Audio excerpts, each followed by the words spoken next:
Welcome into the latest edition of Extra Time. Better not take it my own way. Oh, we're going to keep it going, huh?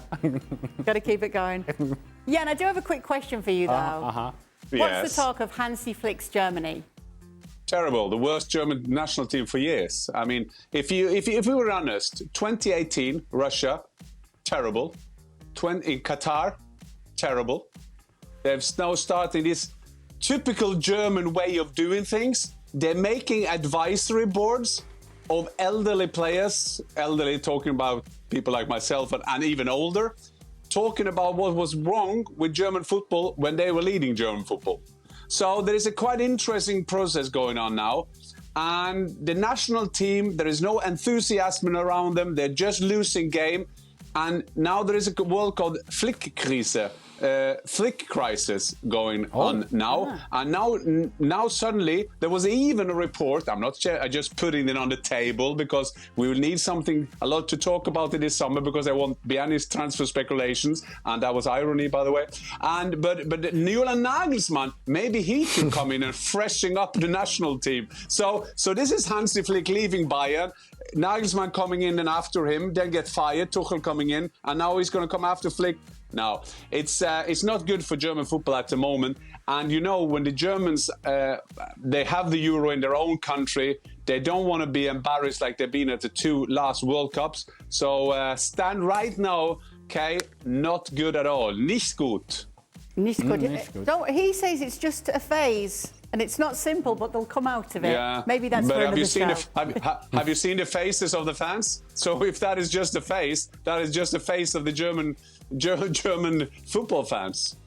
Stimmungskiller. Yes. German, by it's the way. It's a mood killer, baby. Covered Bundesliga for one season. And listen to this. He's like Derek Ray. Oh, wait a minute. See, now you're taking personal shots. I'm not. That's not a personal shot. Well, it felt like it was. German is fantastic. Oh, well, not as good as mine, apparently. It would appear not. Hey, question. Why did you feel the need to ask Jan a question about German football? Oh, when I could have just asked you. No. Why did because I decided to go my own way and freestyle at the end of the show. Didn't have time to do that. I've had to... Well, or the fact that it wasn't in the rundown. But apparently you're making your own decisions. We showed a full screen. Director, producer. I thought we could get a quick comment. You do you, Kay. You do you. Well, you know what, Ale, we are in a democracy. She has the right to choose who she wants to ask the question Absolutely. Anything goes. That's a fact. Okay, first question after my question. Ale, who do you think will have a better season individually, Bellingham or Pedri? Ooh, that's touching my heart because you know I love me some Pedri. I mean, I love me some Pedri. But Pedri hasn't been healthy and hasn't proven that he can stay healthy. I'm going to say Jude Bellingham. I think he gets straight into the starting 11 and changes the dynamics of the midfield for Real Madrid. He's going to be everything that they want him to be and more. But hopefully you won't be swapping your son for Bellingham. You know, that didn't go down very well at my house. I'm not surprised. Yeah. I'm not surprised at all. My wife was a little upset that I was trading my son on international TV. Not kind. If you trade one of them, you might have to make another one. Oh. All right. Have you... What? I cannot handle that kind of pressure. Have the guys heard that Bellingham said he's a fan of Sid Lowe? Did they have a favourite journalist when they were playing? Frank? No. I wasn't reading the press. I've been a lot criticized in my country because I smashed one journalist one day in the dressing room. You know, journalists who used to come into the dressing room, and some of them used to hammer me, you know, in his newspaper every week. And Aimé Jacquet forbid me to answer until we qualified for the Euro '96. And he came into the dressing room and I said, no, you're not allowed to come in. And that's forever. And he was laughing at me. So I jumped into him. And so I've been criticized a lot. So I didn't have good relationships with, I would say, the press before I came to England. And especially after my career, you know, where I changed my mind about those people who, in fact, I didn't know very well. They crazy lover of football. They want to give their opinion, and I think it's only fair. But I didn't get that when I was a football player. I was very resentful sometimes to criticism, and I shouldn't have been. That was completely my mistake. Well, no, I mean, open heart, baby. Look, philosophical, older and wiser. I know, democracy, it's alive and well. It is alive and well. Jan, what about you? Yeah, I think it's interesting. It's an interesting question, because I think that you were talking about faces now with Germany. I will use that phrase, faces, because I think as a football player, and an honest Frank now told us that sometimes after your career, you think of it differently, because you maybe meet people, you see that from their point of view. But I think that for myself, the first 10 years, you were very aware of that you are used, and you are doing all kind of silly stuff together with the journalists. Then you come to a stage in your career that you see that they could also be used. You can use that to get your opinion forward if that was needed. And I thought I'm more than average was interested in communication even when I played, and I think that I had couple of 3 journalists maybe in the different countries I were in that I could discuss the subject of football and communication, and I think that was very interesting. But when I started off my career, and I'm so old that when I played for Rapid Vienna in the end of 80 and the beginning of 90s, there was even no chance to get the results home. And if I scored for Rapid, nobody would know at home, because you felt that it had to be sent with not even a fax. There was not even that. So I had the secretary of Rapid Vienna. So I had the secretary of Rapid Vienna calling the Norwegian papers up and tell them, hello, my name is Franz Binder was his name, and he said, I'm an Austrian journalist, and I just want to tell you that Jan has scored again, because that was the only way I could kind of get me into the contention of the national team, because I felt nobody knew. But this is before internet, of course. I was on the terraces as a teenager watching Jan Agerfjordhoff play for my hometown. That's how old he is. Yeah. Was that a compliment to Jan? Didn't feel like a compliment to Jan. No, Did you have a journalist friend? It wasn't. Well, and maybe the guys can relate. The issue that I had with journalists was that they're going to criticize you. Okay, that's fine. I think you understand that as a player. Even resentful Frank would have understood that as a player, that, look, they're going to criticize you.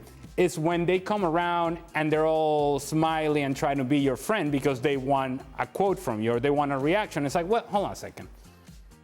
I'm laughing at you being cynical at anybody wanting anything from you. Well, I'm just saying, I know you've been killing me. Don't come around and then trying to be my friend. Right. We can have a professional relationship, but okay, you've been critical of me. Then whenever I do something well, make sure that you put that out as well. Make sure that you highlight that, and that wasn't happening. And so then I got the sense that it was becoming more. It was no longer a professional relationship. I thought the criticism had become personal, and that's when I had a problem. Fair enough. So then you don't speak to them anymore. Ale, why do you think Pulisic looks so dominant and inspired when playing for the US, yet looks so lackluster when playing for Chelsea? Is it tactics, coaching, level of competition, or something else? Well, it may just be confidence. The fact that, and level of competition has something to do with it, but the fact that he shows up in the U.S. national team locker room, and he's beloved and appreciated and respected, and everybody wants something to do with Christian Pulisic. And when he's on the field, everybody wants to play him the ball because he's going to be the guy that is going to break the game open for you. And you don't have the pressures of day-to-day failure that you've had with Chelsea for whatever those reasons may have been.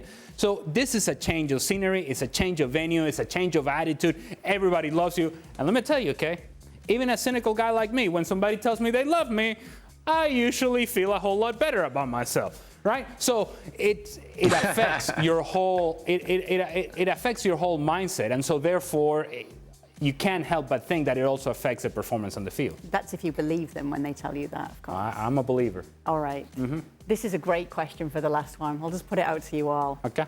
Where does an ESPN FC team finish in the Premier League with all of you in your prime? Xhaka, Frank, Stevie, Nadem, Gibbs, Craig, Luis Garcia, Don, Del Piero, Jan, and Ale. Oh, fuck. Look at this. Let me tell you. Didn't even know about this. Let me tell you something. Hey, that's a good looking group right there. I'm not kidding you. And the funny thing is, boys and girls, that when I was in Istanbul now, I felt that the whole ESPN team was there. I thought we had a team going on, that we were in the final of that Champions League. Del Piero was in the hotel. First time I saw him since we were colleagues at ESPN.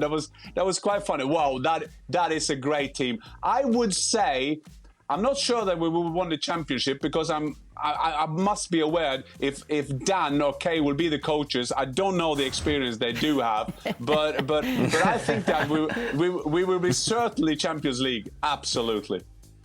Stevie could be player coach. Yeah, We have a team morale. But hold on a second. We got to give Stevie one responsibility. Just one thing to do. Yeah. A couple of World Cup winners in there. Top 10 finish at least, right? Oh, absolutely. Right. Champions League. We're going to draw a lot of fouls. Huh?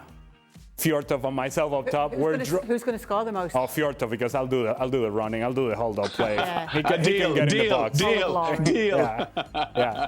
I'll get across the near post. He'll have the tap in at the back post. That's how it works. Jan, would you be happy to be on that team with everyone in their prime? Oh, I would love to be on that team, and I love to have a go with the boys, have fun with the boys. But I'm raised to have respect of performances. I'm raised to I love meeting old legends. I'm not saying all are old in that team, but I would have loved to play. When I've seen my football career, I played for some great clubs, and I've been at some clubs when they were at their best in England. But I would always have loved to play. Imagine playing for one of the big teams. Imagine, I would have scored 50 goals a season as well. Not even Erling Haaland. Frank, where do you finish, and do you like your team? Well, it's a very good team with very good names, you know. Yeah, but we have to make sure that we find a good coach, and for sure, not Dan, that's for sure. And Stevie will stay on the right side and do what he has to do as a legend, you know. I would love to play that guy because I know that with Stevie, Xhaka behind, and Nadem, it's some people that I can cope with and deal with when I will have to give my orders.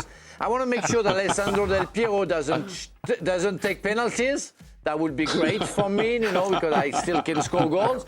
But I would love to launch some nice ball to Jan Fjortov, you know, long balls, to deflect the ball for Ali Moreno in the 16-yard box. The kind of range of Ali to score the goal and finish in the I think we can finish. We could have finished in the first three in the Premier League and get the Champions League spot. Yeah. But please, ESPN, get that team out so we can get it on Twitter. Then we, in 24 hours, know where that team will be. I mean, that's for a fact. That's a good one. Get a team out. We've decided on the manager. It's not really fair to cause the argument between Dan and I, so we're going to make Sebi Salazar manager of this team. Okay, you know. Very outspoken. Yeah, but you know the stress levels That's for all we've Sebi. got time for. No. You don't want that sort of stress on Sebi. Why not? I think he can handle that pressure. He's going to explode on the sidelines. We need a little bit of calm. Somebody who just puts the ball out there and let us play. Well, TBD on the manager. And we need Clattenburg. We need Clattenburg as a referee, so we have him on our side. Well, thank you very much for watching ESPN on YouTube. For more sports highlights and analysis, be sure to download the ESPN app. And for live streaming, premium content, and let's not forget as well, ESPN FC 7 days a week. Subscribe to ESPN Plus.